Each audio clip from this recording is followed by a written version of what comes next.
How's it going, everybody? Today you will learn about the drug and crime history of the Tijuana cartel, selected by myself, Azasia Washington, Yasmin Wordlaw, and Andrew Clark. Thank you. The Tijuana cartel, also known as the Arellano Felix Organization, is based in one of the most strategically important Mexico border cities for trafficking drugs in the United States. Due to infighting, arrests, and the deaths of many top leaders, the organization is a shell of what it was in the 1990s and early 2000s, when it was considered one of Mexico's most potent and violent criminal groups. Still, the cartel continues to export narcotics and may be expanding its presence internationally. The Tijuana cartel traces its roots back to the western state of Sinaloa. Its founding members were Sinaloans, who worked closely with legendary trafficker Miguel Angel Felix Gallardo, alias El Padrino, who began moving marijuana and heroin into the United States in the 1960s. El Padrino worked with a group of Sinaloans, including Pedro Avel. The group left Sinaloa and formed the Guadalajara cartel in the late 1970s and made campaigns to eradicate illicit crops, mass arrests, and a military offense in their home state that left Avalos dead. Here we have some of the members of the Tijuana cartel and its family. As you look closely, you can see a man by the name of Benjamin. Benjamin Arellano Felix will be spoken of in this video. Of Tijuana's notorious Arellano Felix drug cartel is making a plea for early release from prison. Benjamin Arellano Felix wrote his own motion and filed it in San Diego federal court. CBS 8's David Goffredson asked an attorney who once represented the cartel kingpin whether Arellano Felix has a chance at getting what's known as a compassionate release. I think his chances are very slim. I obtained a copy of the motion from the federal courthouse downtown, where Benjamin Arellano Felix asks for a compassionate release from a prison in Virginia.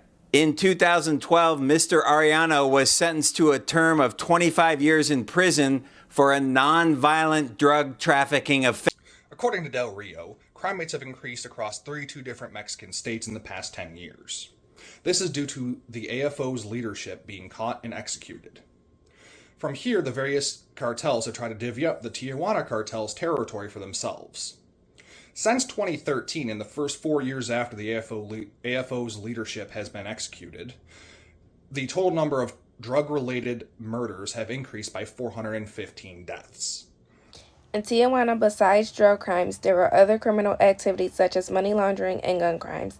Money laundering refers to the process of cleaning money obtained from illegal means. Criminals often engage in money laundering because it's impossible to spend proceeds from crime without alerting local law enforcement.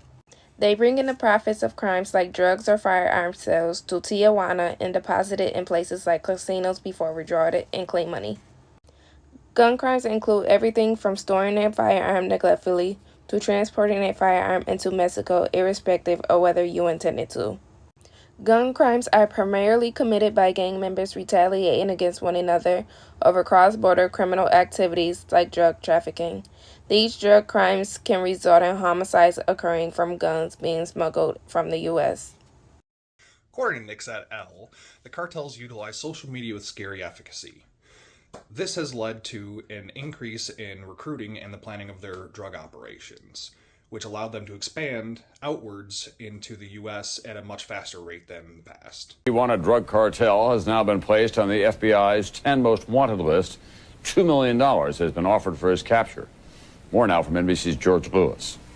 The newest face on the most wanted list is 33-year-old Ramon Arellano Felix, the enforcer for the Tijuana drug cartel, the executioner. The FBI says it's a family affair. Ramon's brothers are also involved. The Arellano Felix drug cartel, also known as the Tijuana cartel, is considered to be one of the most vicious, ruthless criminal organizations involved in smuggling drugs into the United States. A cartel suspected of a whole string of murders in Mexico and perhaps at least 6 on the U.S. side of the border.